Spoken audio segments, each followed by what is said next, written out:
પુરુષાવતાર, ત્રીજો ભગવાનનો ગુણાવતાર, ત્રીજો ભગવાનનો લીલાવતાર.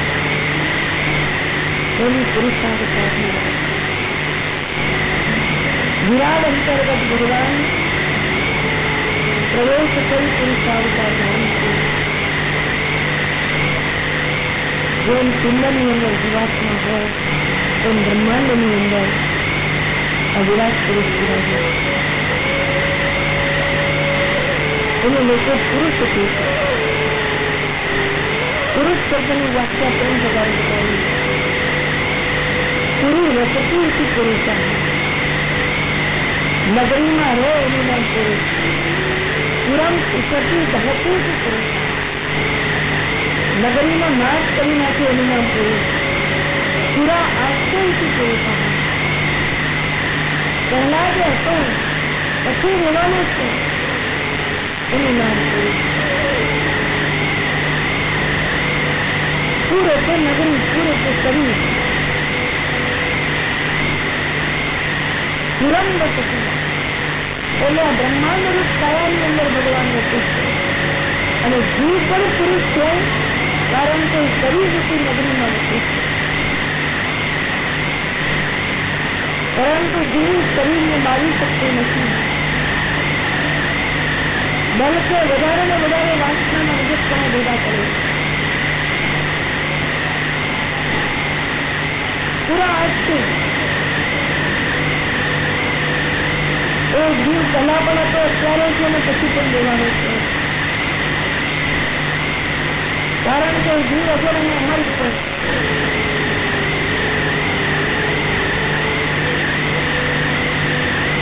એ પુરુષ પુરુષાવતાર ભગવાનનો એના 1000 અર્થ, 1000 પાદ, 1000 મસ્તક આવું વિરાટ રૂપ કોને દેખાય? પશ્યન્ત્યદોરૂપમ અદભ્રચક્ષુષા.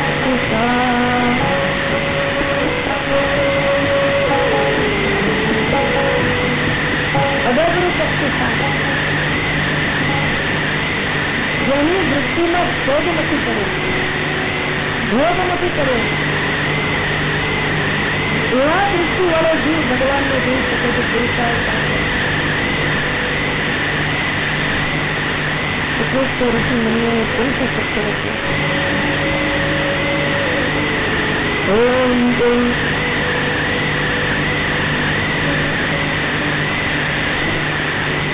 જેના 1000 હાથ, 1000 મસ્તક છે. સહસ્રશીર્ષા પુરુષ સહસ્રાક્ષ સભૂમિ વિસ્તૃતો દૃષ્ટ્વા અત્યતિષ્ઠદ્દશાંગુલમ. આખું બ્રહ્માંડ અમે વ્યાપ્ત કરી દીધું છે અને છતાં એક મુઠ્ઠીએ વધારે ઊંચો છે.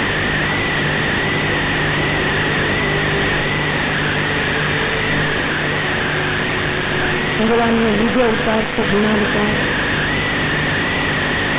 એ જ ભગવાન સત્યગુણી વિષ્ણુ બને છે, રજો ગુણે બ્રહ્માજી બને છે અને તમો ગુણે મહાદેવજી બને છે.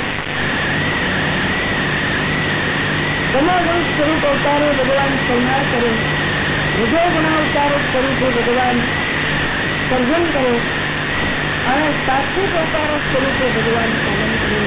બ્રહ્મા વિષ્ણુ મહેશ એ આદિનારાયણના અવતારો છે.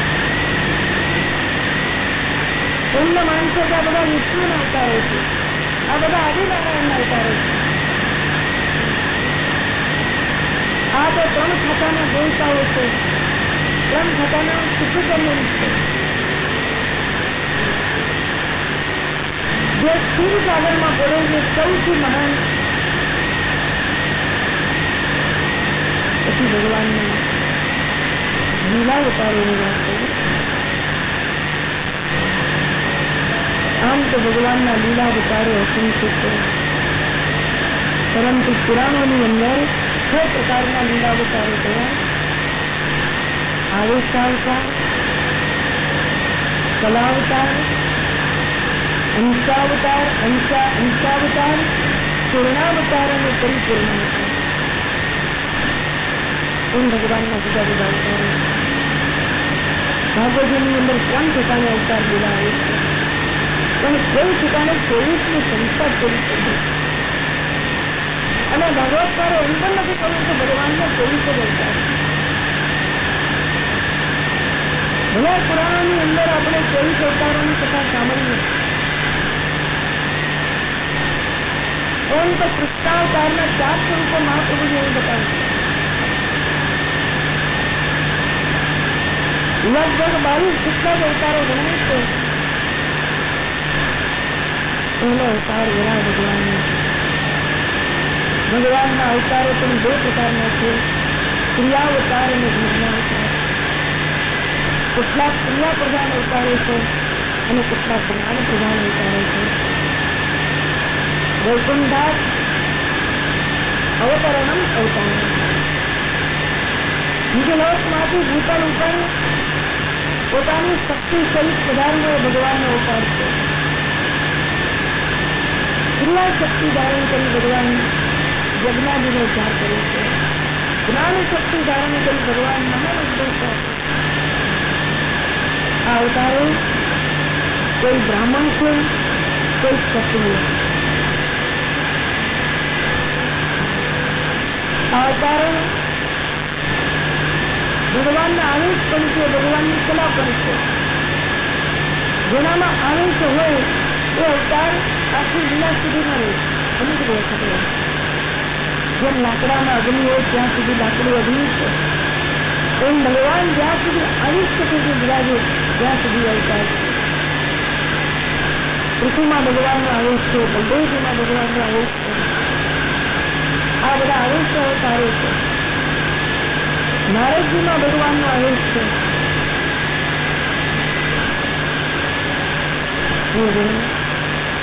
એ અવતારોમાં કેટલાક બ્રાહ્મણ, કેટલાક ક્ષત્રિય, કેટલાક વૈશ્ય, આ ત્રણેય વર્ણો ભગવાને અવતાર લીલામાં ધારણ કર્યા છે. ત્રણેયના ગુણધર્મ એમાં પ્રગટ કર્યા. વૈશ્યનો ગુણધર્મ છે જ્ઞાન. વૈશ્યનો ગુણધર્મ છે મોહ ઉત્પન્ન કરવો, વેપાર કરવો, છલ કપટ કરવું. તો ભગવાનના કેટલાક અવતારો છલ કપટ કરનારા. ક્ષત્રિયનો ગુણધર્મ છે યુદ્ધ કરવું, તો કેટલાક યુદ્ધ સંબંધી અવતારો. અને બ્રાહ્મણના ગુણધર્મ છે ઉપદેશ આપવો, ઉપદેશ ગ્રહણ કરવો, સાત્વિકતા પ્રગટ કરવી. પહેલો અવતાર ઘણા ભગવાનને બતાવ્યો. એકમ નાનાવતારાણામ નિધાનમ યમવ્યયમ. પહેલો સનત કુમારોનો અવતાર બતાવ્યો. 4 છે સનત કુમારો. 5 વર્ષની ઉંમરમાં કોઈ દિવસ એમની વય મોટી થતી નથી અને શરીર એમનું વધતું નથી. બહુ સુંદર વાત કહી છે. આ ભગવાનના અવતાર કર્યું છે ઈચ્છિતો માં રહ્યા. એમણે ન જીતા એવા કામદેવને જીતે છે.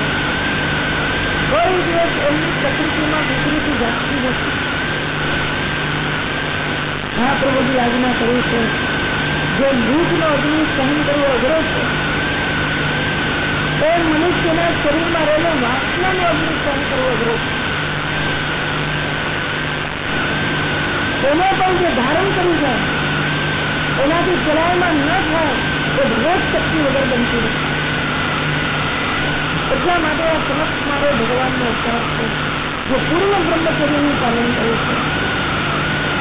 સ્વપ્નમાં પણ જેને સંસાર ટકાવતો નથી, વિચારમાં જેને સંસાર આવતો નથી, દૃષ્ટિમાં જેને સંસાર આવતો નથી, વાતમાં જેને સંસાર આવતો નથી. આમ તો માણસ અનેક રીતે પોતાની વાસનાનું પ્રદર્શન કરે છે. વાતમાં, અડકવામાં, બોલવામાં, હાસ્યમાં. આવા 8 પ્રકારે જે વાસનાનું પ્રદર્શન કરે છે ત્યારે સનત કુમાર બની શકે. ભગવાનની શક્તિ હોય તો જ સનત કુમાર બની શકાય. બીજો અવતાર ગ્રહ ભગવાનનો વિશાખલમાં ગૌરી પૃથ્વીને ઉપર લઈ આવ્યા. એ ભગવાન साक्षात यज्ञ नारायण છે. ભગવાનનો ક્રિયાવતાર છે. ત્રીજો નારદજીનો અવતાર. તંત્રમ સાત્વજમાસસ્ત નૈષ્કર્મે કર્મણામ યતઃ. એમને પાંચરાષ્ટ્ર શાસ્ત્ર લખ્યું. આવું ભગવત શાસ્ત્ર ભગવત શક્તિ વગર કોઈ લખી શકે નહીં. નારદજીમાં જે દેવર્ષિપણું છે એ ભગવાનનું અવતાર સ્વરૂપ છે. તે અવતાર ભગવાનનું નર નારાયણ, નર અર્જુન અને નારાયણ. નર આયુષ્ય છે અને નારાયણ અવતાર છે.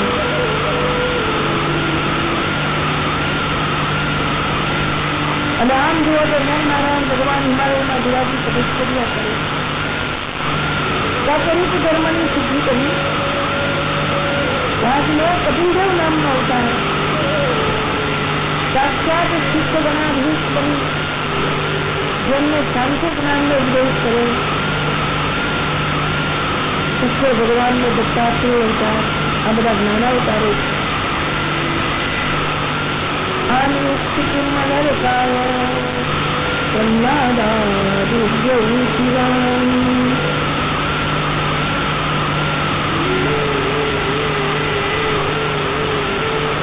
એમ કરતા કરતા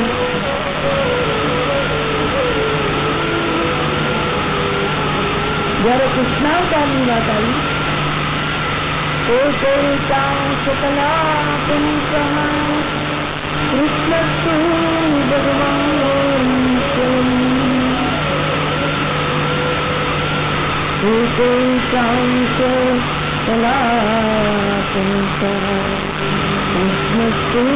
ભગવાન નારાયણ નારાયણ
કૃષ્ણ લીલા સંબંધી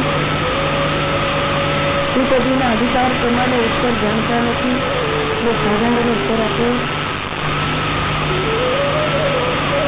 આ બધી એની સમાધિ છે. અને પૂર્ણાવતાર પરિપૂર્ણ અવતાર અને બીજા બધા અવતાર ગુલામની વાતો કરે.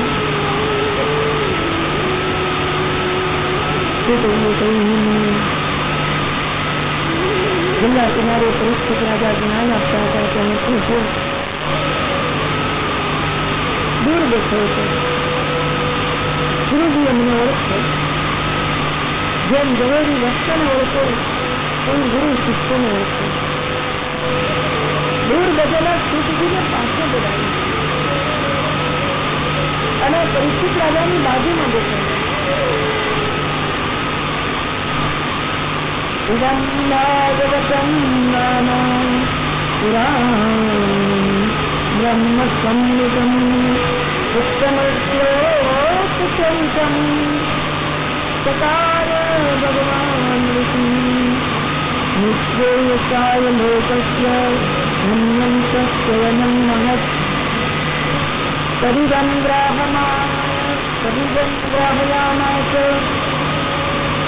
સુતમ આત્મવતાં નરં સર્વભૂતેષુ સારં સારં मुक्तम गति संश्रावयामास महाराजं परिष्कृतं प्रायोगविष्टं गंगायां तरीतं परमर्षिणीं कृष्णे स्वदानो जगते सर्वस्नानादिष्टः कलौनस्वृतामेश पुराणार्को विनोदितः। ये नहीं तुम्हारे सवालों को धर्म चलित करने गए तो सांभो श्री कृष्ण प्रधान बनारा बची आप पुराण रूपी सूर्य में उदय हो समग्र धर्म की शक्ति भागवत जी में बराबर श्लोक અને પદની અંદર બિરાજે એનું શ્રવણ કરવા માત્રથી એનું કીર્તન કરવા માત્રથી એનું રચન કરવા માત્રથી એ ધર્મ સિદ્ધ થાય છે. કલૌ નષ્ટૃતામેશઃ પુરાણાર્થો વિનોદિતઃ અર્થચિત્તયતે વિપ્રા विप्रविशैर्भूरितेजसः अहंसाद्गमनं तत्र निवेशमनुग्रहात् तदनुग्रहात् सोऽहं वः श्रावयिष्यामि यथाधीतं यथामति. મને પાસે એમથી મને ભાગવત સમજાવ્યું પરંતુ મુનિઓ મારા અધિકાર પ્રમાણે મેં જેટલું ગ્રહણ કર્યું હોય અને જેટલું મને સમજણ કરી હોય એટલું હું તમને કહ્યું. આ રીતે 3 અધ્યાયની અંદર ગુણાધિકારનું પ્રકરણ જોયું. સાધારણ અધિકારના 3 ગુણો જોયા જિજ્ઞાસા સમાશ્ચર્ય અને શ્રવણ. હવે આપણે 3 અધ્યાયની અંદર નારદજીનું ચરિત્ર જોયું અને વ્યાસજીનું ચરિત્ર જોયું.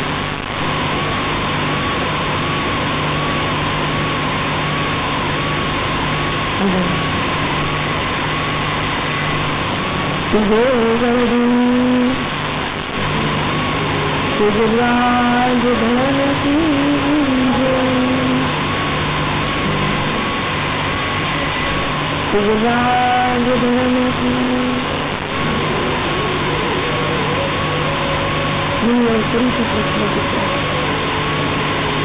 આ કથા ક્યાં છે કેવી રીતે છે વક્તા અને શ્રોતા સંબંધિત પ્રશ્નો એવું જિજ્ઞાસા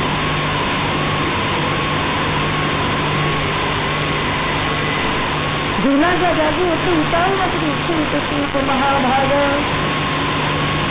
વદનો વદતાંબર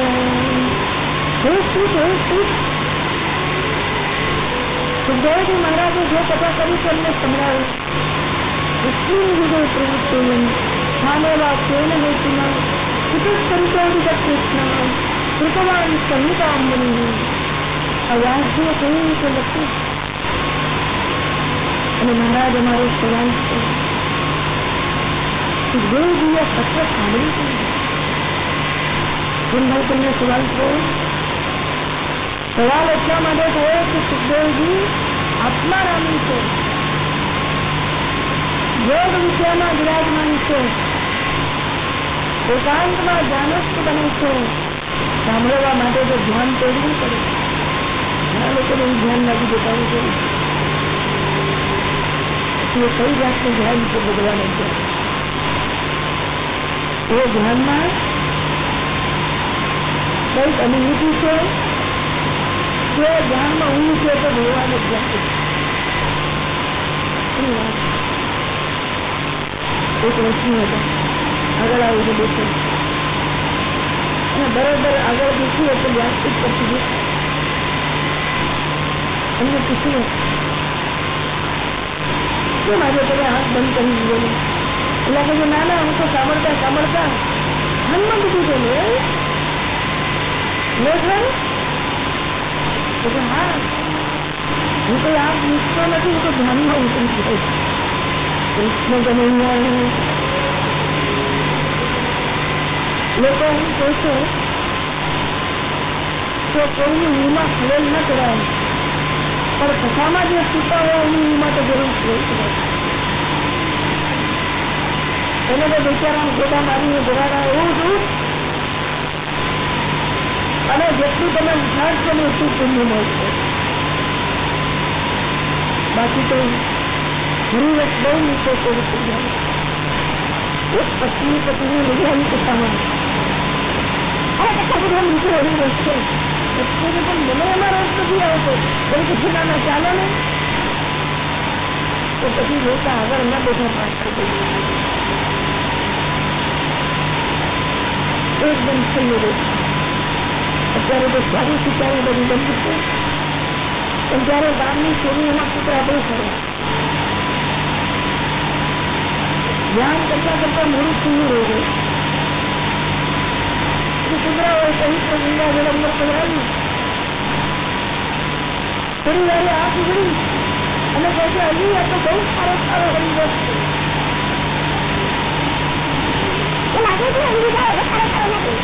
બોલો કૃષ્ણ કનૈયા, કૃષ્ણ કનૈયા. દુષ્ટાનુલાંતયતિમાં મજમસ્યનગ્નં ભોજ્યોલ્લા પરિદધુર્ના સુતાસ્ય પુત્રં ભગવીષ્ઠપૃષ્ઠતિમુનૈ જગદુત્સવાસી સુતસ્ય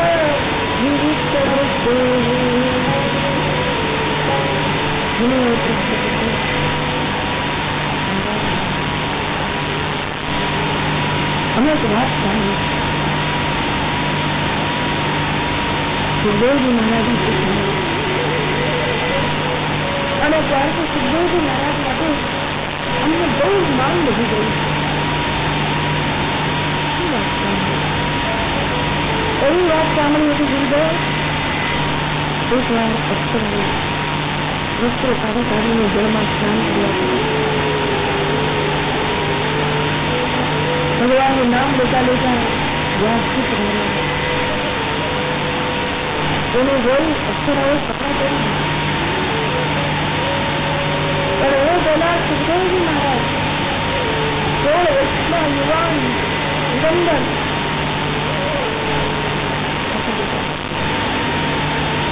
સુખદેવજી મહારાજને શબ્દ સાંભળી બે જોઈની ભાન મળી. અક્ષરાઓ ઘરમાંથી બહાર આવી. આંખમાંથી આંસુ વહેવા લાગ્યા. રોમાંચી બાજુ ગયા. હાથ જોડીને ઉભી ગઈ. ન લાજ ન શરમ. તો અમને એક સવાલ થાય કે સાચું એમને વ્યાસજીની લાજ લાગી, સુખદેવજીની લાજ ન લાગી. વ્યાસજી પૂછી દીકરીઓ મારો યુવાન પુત્ર ગયો ત્યારે તો તમે ભાન ભૂલી લીધા. આજે મને જોઈને શરમાઈ કેમ ગયો? તમે જુઓ ને મારા ધોળિયા થઈ ગયું છે. સવારે કહ્યું ધોળિયા થઈ ગયા છે તો દુઃખ.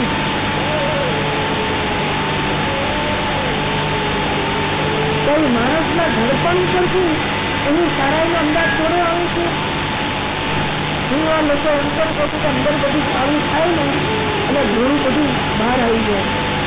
કારણ કે કાળું બધું અંદર ઉતરી જાય.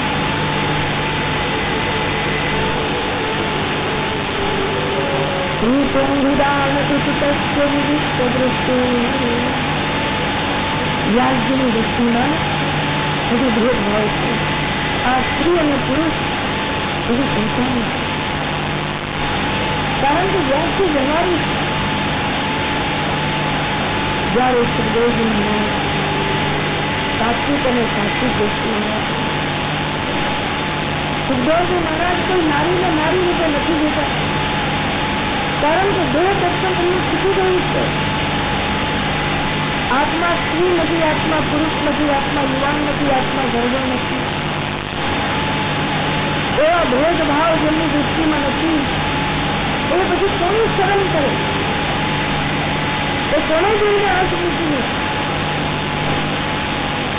પૂરતા સુખદેવજીને સ્પર્શતી નથી, એમના અંતઃકરણની અંદર સૂક્ષ્મતા હોય છે. જે સ્થૂળતા હૃદયની અંદર હોય ત્યારે વિચાર કરતો કે આ માતા છે, આ બહેન છે, આ પુત્રી, પણ નજર ન કરતા અને સ્થૂળતા ચાલી જાય તો આ એક આત્મા છે એ અભેદ દર્શન કરે અને એના દ્વારા બુદ્ધિની નિર્મળ રાખવી. આજે સમાજમાં આવી અભેદ દૃષ્ટિ અને નિર્મળ દૃષ્ટિ બહુ જરૂરી છે. જ્યાં સુધી આપણે સમાન છીએ કે સ્ત્રી પુરુષ છે ત્યાં સુધી સતત માણસના મનની અંદર વિચારો સર્જાયા કરશે. અને જ્યાં તમને એમ થશે કે અમારા સંબંધી જે સગા છે, મારા મિત્ર છે, આ સ્ત્રી કે પુરુષ નથી, ત્યારે આખી દૃષ્ટિ બદલાઈ જશે. બોલો કૃષ્ણ કનૈયા શ્રી બાલ કૃષ્ણ. બીજો સવાલ પૂછો ભાગ્ય સુખદેવજી પર ઉન્મત બનવું તો જરૂર. ક્યારે જળ જેવું આચરણ કરે છે, ક્યારેક ઉન્મત જેવું આચરણ કરે છે, ક્યારેક મૌન ધારણ કરે છે અને ગોદોહન માત્ર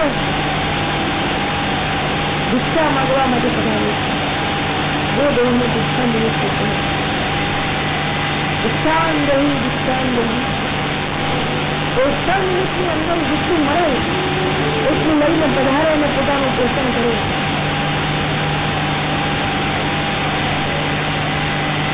એવા સુખદેવ 7 દિવસ પરીક્ષિત રાજાને ભેટ કેવી રીતે દીધા. અને બાદથી અમારો બીજો સવાલ પરીક્ષિત રાજાને એવું કહેવાય કે વૈષ્ણવનું શરીર તે સેવાનું સાધન છે અને આ સાધનનો ઉપયોગ વૈષ્ણવ કેવળ સેવામાં જ કરે. એ સાધનને બગાડવાનો કોઈ હક નથી, એ સાધનને નષ્ટ કરવાનો કોઈ હક નથી. અને પરીક્ષિત રાજાએ પ્રાયોપવિતન વ્રત કરી ઉપવાસ ધારણ કર્યો અને આ શરીરને પાસ કર્યો. શિવાય લોકસ્ય ભવાય ભૂત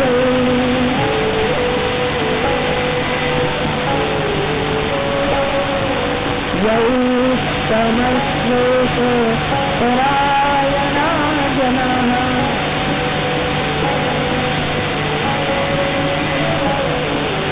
જીવન્તિ દાસ્યન્તિ મકૌસરાશ્રયં મમોજમૈર્વિદ્ય કુતઃ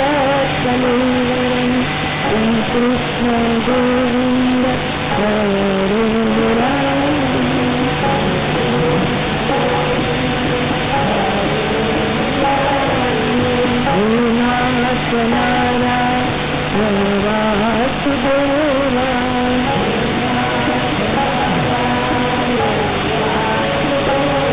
મહાપ્રભુની વાણી છે. પ્રમાદાત મહાપાતક સંભવેતિ યા સંબંધેતિ વૈષ્ણવસ્ય ન દેહત્યાગઃ ઇતિ. વૈષ્ણવ આ વાક્ય નહીં કરે. આત્મહત્યા કરવાનો આપણો અધિકાર નથી. જાણો છો આત્મહત્યા કરીને શું કરવું? એને ભૂત પ્રેત પિશાચ બનવું પડે, એને ભટકતો આત્મા બનવો પડે. આ દેહમાં સુખ ના ભોગવે તો એને જન્મ જન્માંતરનું દુઃખ ભોગવવું પડે. વૈષ્ણવે કોઈ દિવસ આત્મઘાત કરવો નહીં. આત્મહત્યા બહુ જ નિર્બળ છે. આત્મહત્યા એ ઉતાવળનું પગલું છે. આત્મહત્યા એ અગ્નિની જ્વાળામાં આવેશ છે. ભગવાને જે જીવન આપ્યું છે એ જીવનનો નાશ કરવાનો આપણે કોઈ અધિકાર નથી.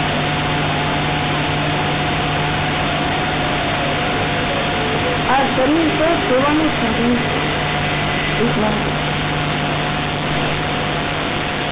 વિજ્ઞાનના રાણા ગયા પોતાની જાતને વિદ્વાન માનતા હતા. શાસ્ત્રાર્થ કરવા માટે કાશી ગયો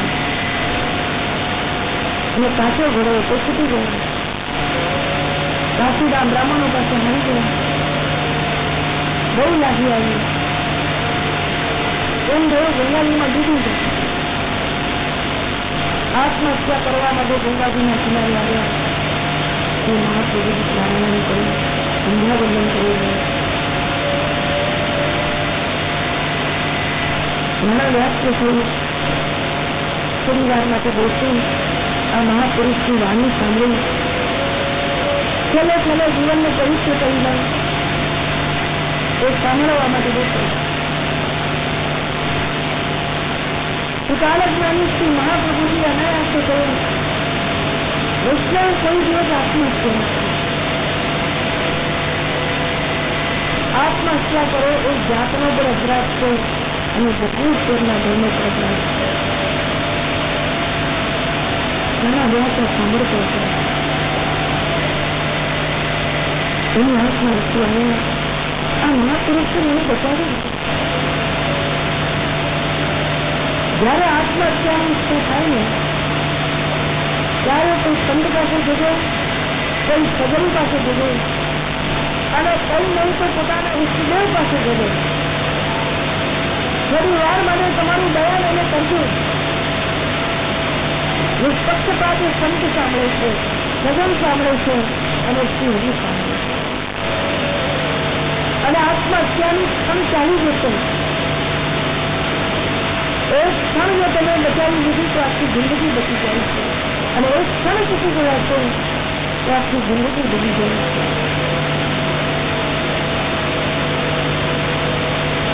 ઘણા વ્યાસથી મહાપ્રભુજીને શરણે મળ્યો.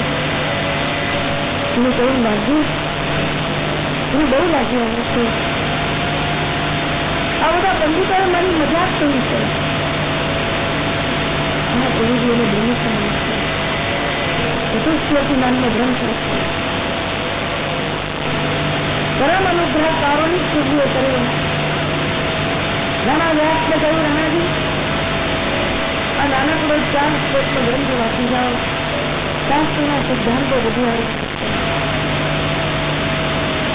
અને રાણા વ્યાસના રૂઢિયારૂઢ થયા એ સિદ્ધાંતો એ આત્મહત્યામાંથી બચી ગયા.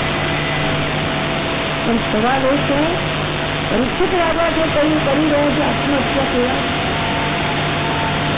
સમજણપૂર્વક રાજાએ અન્ન અને જળનો ત્યાગ કર્યો. આ વર્ગનું નામ છે પ્રાયોપદેશન. ખરેખર આને આત્મહત્યા નથી.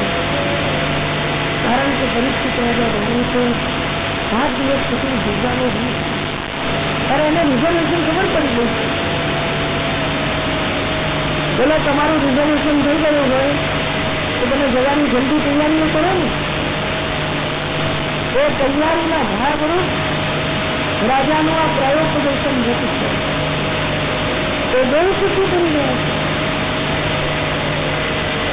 અને ખરી વાત તો એ છે ભગવત રસ પિતા પિતા પરીક્ષિત રાજાને ભૂખ અને તરસ જ નથી જોઈ.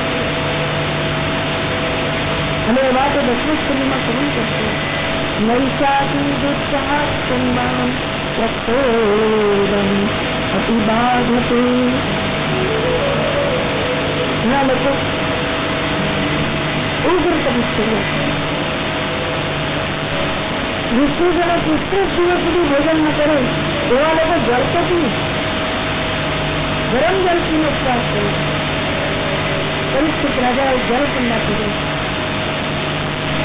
1 દિવસ 2 દિવસ 3 દિવસ અને 4થો દિવસ રીતે રાજાએ કહ્યું મહારાજ કોઈ ભૂખ અને તરસ મને બાધા કરતા નથી. મને તો કેવળ કૃષ્ણ રસમાં ડૂબવા દો.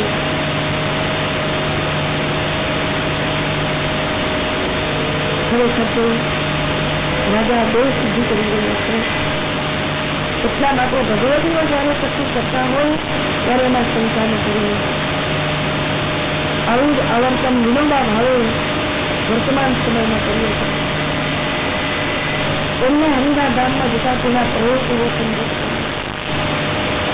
અને તમે જુઓ ભગવાન પોતે છેલ્લે છેલ્લે માણસનો ખોરાક જીતવી ગયો. એને મલમૂત્રથી મરવું ના પડે એટલે ઘણા પુણ્યાત્માઓને ભગવાન છેલ્લે ભૂખ અને તરફ તૂટી લે છે. એ પાણી પીતા નથી, એ ભોજન કરતા નથી અને 8-10 દિવસની અંદર એમનું મૃત્યુ થાય. શ્રી કૃષ્ણ ગોવિંદ હરે મુરારી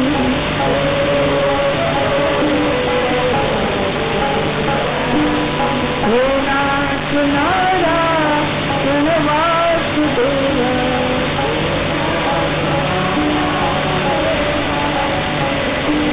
શ્રી કૃષ્ણ ગોવિંદ હરે મુરારી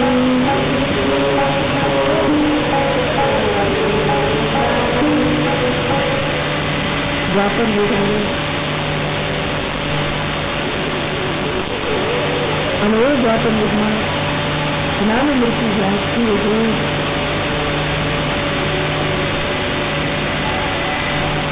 તો યુગ ધર્મ બદલાઈ રહ્યો. સમય સ્નાદ આવી રહ્યો છે. આવતા કલમત કલયુગને જોયું.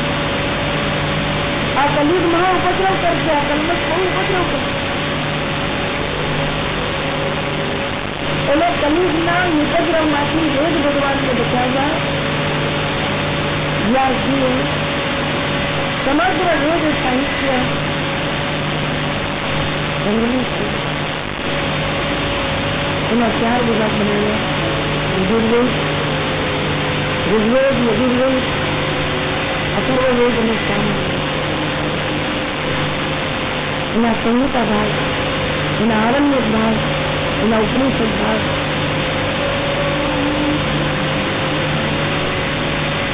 વ્યાસજીએ શું જોયું? ભૌતિકાનાં વિચારાનાં શક્તિરાસંચ તત્કૃતમ અશ્રદ્ધાનાં નિષ્કર્ષાન દુર્ભેદાન રસિકાયતઃ દુર્ભગામુષ્ટજનાન દૃષ્ટ્ય વિનિર્દેવેન શક્તિતા સર્વધર્માત્માનાં નમો ગધ્રે. વ્યાસજીએ વિચાર કર્યો, 4 વિભાગ કર્યા, 4 શિષ્યો મૂક્યા. વ્યાસજીએ વેદો સહિત પુરાણોના દર્શન કર્યા, કારણ કે પુરાણ એ ભગવાનનું હૃદય છે. એ પુરાણ રોમહર્ષણ નામના સૂતને આપ્યું. વ્યાસજીએ પરમ કરુણા કરી. શ્રી પુત્ર શ્રીબંધુનામ ત્રયીનામ શ્રુતિગોચરા કર્મશ્રેયસુરાનામ શ્રેય એવં પ્રયોજન ભારતમાખ્યાનમ કૃપયા મુનિના કૃતમ. એ માટે જેને વૈદિક સંસ્કારો નથી એવા લોકો માટે અને જે વ્યાસ્ય બની ગયેલા બ્રાહ્મણો છે એમની માટે વ્યાસજીએ મહાભારતની રચના કરી. અનેક ધર્મોનું નિરૂપણ એની અંદર કર્યું. રાજધર્મ, સ્ત્રી ધર્મ, આત્મધર્મ, સ્થિતિ ધર્મ, સ્માર્ત ધર્મ, એને જબરદસ્ત ધર્મનો એમ ફેસલો કર્યો. મહાભારતના નામે વ્યાસજીએ તૈયાર કર્યો. અદભુત છે મહાભારત વ્યાસજીનું. તો વ્યાસજીને સંતોષ નથી. વ્યાસજીને લાગ્યું મારી પૃથ્વીમાં કોઈ સ્થિતિ રહી છે. ઘણી વાર એવું બને છે પોતાના વખાણ માણસ પોતે જ કરે અને પોતાની ચીજ પોતે જ ખાવે. હા બહુ છે, બહુ સારું લખ્યું, બહુ સારું લખ્યું. અને કોઈ એની અંદર દોષ બતાવવા જાય તો એમ લાગે કે વિશ્વાસ છે ને એટલું જ મારામાં દોષ છે. કોઈ બતાવે તો પોતાના દોષ સહન કરતો નથી, દોષોને ગણતો નથી. એ માણસ પર વિકાસ થતો. હંમેશા વિવેચનને આવકારજો, ટીકાને આવકારજો, બીજાને વિશ્લેષણ કરે તો એને આવકારજો. તમારી પ્રતિભા ને તમારી વૃત્તિના કોઈ વિવેચકો બને તો એને આવકારજો. કોઈ તમને સારો છે, કોઈ તમને ખોટો છે, કોઈ પાછળમાં પૂરા આપશે. દરેકને વખાણ કરે ગમે, કોઈને દોષ દેખાડે ગમતું. એટલા અર્થમાં આપણે અધીરા છીએ. કોઈ આપણને એક આંગળી કીધે ને આપણે 3 આંગળી એની સામે કીધું તું આવું, એ લોકો તું આવો, પેલો બધું તું આવો. કોઈ આપણને એક શબ્દ સંભળાયો, આપણે 10 શબ્દો એના મોઢા ઉપર મારીએ. આપણો વિકાસ નહીં થતો. આપણને એમ લાગે કે બહુ હોશિયારી વાપરી, કડવી વાણી બોલીને, ટીકા ટીકા ચૂરો મારતી વાણી બોલીને કોઈ આપણું વિવેચન કરતા હોય ત્યારે આપણને ખોટું લાગે છે, ખરાબ લાગે છે, ગુસ્સો કરે છે, પ્રતિકાર કરીએ છીએ. અને પાછા અહંકારમાં બોલીએ રીતે સાંભળી નહીં થાય. અને વળી એમ લાગે છે કે મેં બહુ એને સંભળાવી દીધું. અરે મૂર્ખા, આ તારી અવનતિની નિશાની છે. જ્યાં સુધી તારા દોષોને તું જોતો નથી, બીજાને કહેવાનું એટલે તરત અપરાય છે, પણ એવો દોષ વાળો છે તો મને શું છે? અરે નથી. તો કોઈ કહેતો હોય એનો વિચાર કરો. કૃપા ભઈ તબ જાની જબ વિચારે અપનો દેશ. ત્યારે પોતાના દેશ દેખાય ત્યારે સમજી જજો નાના શેખર કરો. ભગવાન મને ભણી એક વસ્તુ બહુ સાચું કર્યું. અને હંમેશા તમે તો જાણો છો કે સારા માણસોને આ જમાનો નથી. ચારે બાજુથી લોકો કેટલા એને પાડે, બહુ લોકો એને કેટલા પાડે, ચારે બાજુથી લોકો એના દોષો કરે. એક દિવસ પક્ષી થયું નકામાં તમે ચૂકાવું છો. આ બધા તમને ઘણા બધા માને છે. આપણે ચૂકામાં કામ કરવું જોઈએ. આપણે કઈ જગ્યાની પકડી રાખી છે, ચાલો ને રસ્તે ચાલતા રહીએ. પેલાની આંખમાં આંસુ આવ્યા, એ સમજતું નથી. હું સારું કામ કરું છું. હું ચાલુ તો મારું કામ કરું છું, અને હું ભગવાનનું કામ કરું છું. આ કામમાં ભગવાને મને મૂક્યું છે. અને તું એમ કહે કે ચાલતું પકડવું, જરા સમજ. આ ઠાકોરજી મને હટોડા લઈને ઘડી રહ્યા છે. મારા જે ભાગ વધારે હોય એને કાઢીને મારી પ્લાસ્ટિક સર્જરી કરી રહ્યા છે. આજે લોકો સુંદર બનવા માટે ડોક્ટરો પાસે જાય છે. ડોક્ટરો પ્લાસ્ટિક સર્જરી કરે અને જ્યાં ત્યાં ચરબીના ભાગ હોય એને બહાર કાઢ કરી દેતા. એમ પ્રિયજનો આપણામાં બહુ ચરબીના ભાગ છે. કૃષ્ણ કનૈયા બસ નીચે દેખાડું, નીચે બધા બધા નીચે બધા વહાં જાતે બધા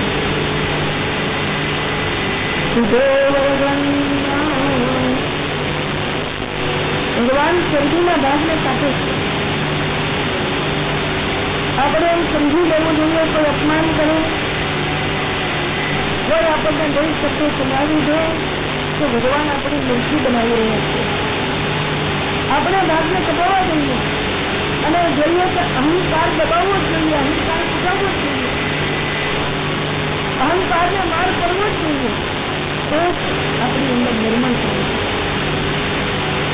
ત્યાં શ્રી વાર્ગવમાં એક સુંદર ચિત્રકારી, ત્યાં શ્રી વાર્ગવની અંદર એવું કંઈ ખોટું વ્યાસને સમજાતું નથી. મને કઈ ગમી નથી રહ્યું. આત્મદર્શન કરવા લાગ્યા કે મેં શું નથી કર્યું. અને મેં દોષોનો વિભાગ કર્યો, મહાભારતની રચના કરી, એટલું જ નહીં ને કેટલા જગ તક યોગ કર્યા.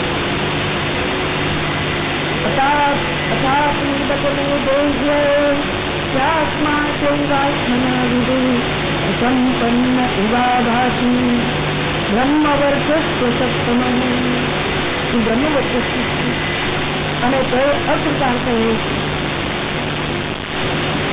ત્યાંથી આત્મદર્શન કરીએ. ભગવત ધર્મનું નિરૂપણ નથી કર્યું.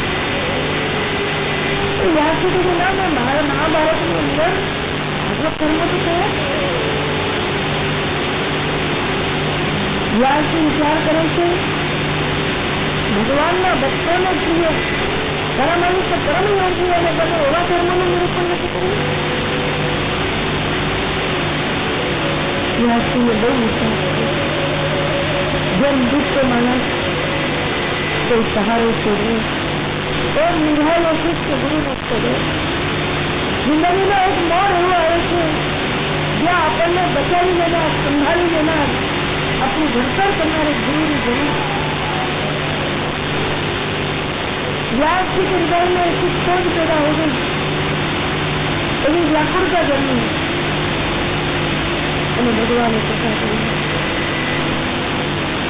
કન્યા પ્રાર્થના વ્યાસજીના આશ્રમમાં નારદજીને દેખે. હરિ નારાયણ નારાયણ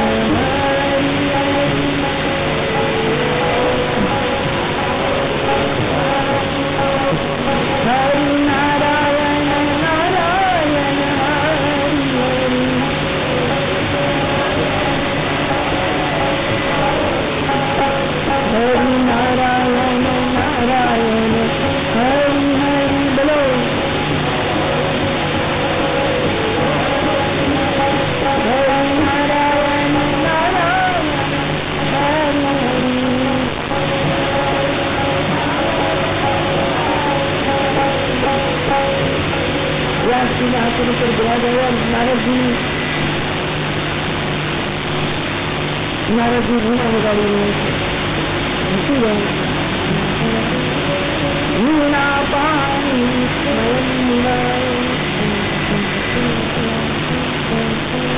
નારદજીએ પ્રશ્ન પૂછ્યા. પરાશર્ય મહાભાગ પરાશર के पुत्र महाभाग्यवान क्या तुम्हारी